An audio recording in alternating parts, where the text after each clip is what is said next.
Sir छोटा सा सवाल है कि मेरा एक एम्प्लॉई है, कल मुझे उसने बताया कि उसकी 45,000 तनख्वाह है, ना उसके पास गाड़ी है, ना साइकिल है, ना घर है, उसकी सिम ब्लॉक कर दी कि फाइलर नहीं है।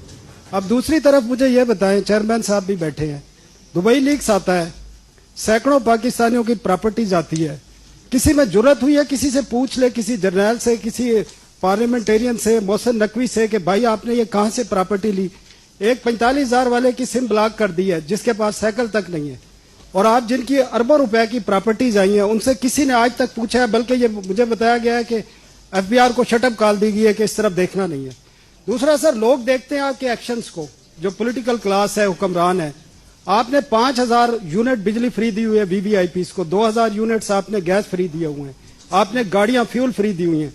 लोग देखते हैं कि ये उधर से तो कट नहीं करते। आपने बजट में नेशनल असेंबली सेनेट के 30% बजट इंक्रीज किया, आपने पीएम हाउस का बजट इंक्रीज किया है, आपने अपने एक्सपेंडिचर पे एक पैसे का कट नहीं लगाया, ऊपर इंक्रीज किया, और लोगों पर आप बोझ डाल रहे हैं। आप कहते हैं कि सैलरी बढ़ा दी है हमने। आप कल एडवोकेसी कर रहे थे हबीब बैंक की, आप बताएं उनका एक जो गार्ड खड़ा होता है उसकी 20,000 तनख्वाह है, आप जाके चेक कर लें। आपके एमबीए 25,000 रुपए पे आपका हबीब बैंक रखता है। तो सर आप किस तरह करेंगे? और ये जो मीडिया वर्कर्स बैठे हैं, इनकी 10-10 साल से तनख्वाहें नहीं बढ़ी, और ज्यादातर लोगों को कैश तनख्वाहें मिलती हैं मीडिया में। आज तक एफबीआर ने पूछा है किसी मीडिया से आप कैश तनख्वाहें क्यों देते हैं? एक टैक्स, लोगों के टैक्स कटते हैं, जमा नहीं कराए जाते, पूछा है एफबीआर ने? आप बातें करते हैं, आप सिस्टम ठीक करना नहीं चाहते, आप एक्शन, लोग आपके एक्शन को देख रहे हैं। ये लोग इसलिए चीख रहे हैं कि आप अपने एक्सपेंडिचर कम करने को तैयार नहीं है, लोगों को मैसेज देने को तैयार नहीं है। ठीक है जी, देखिए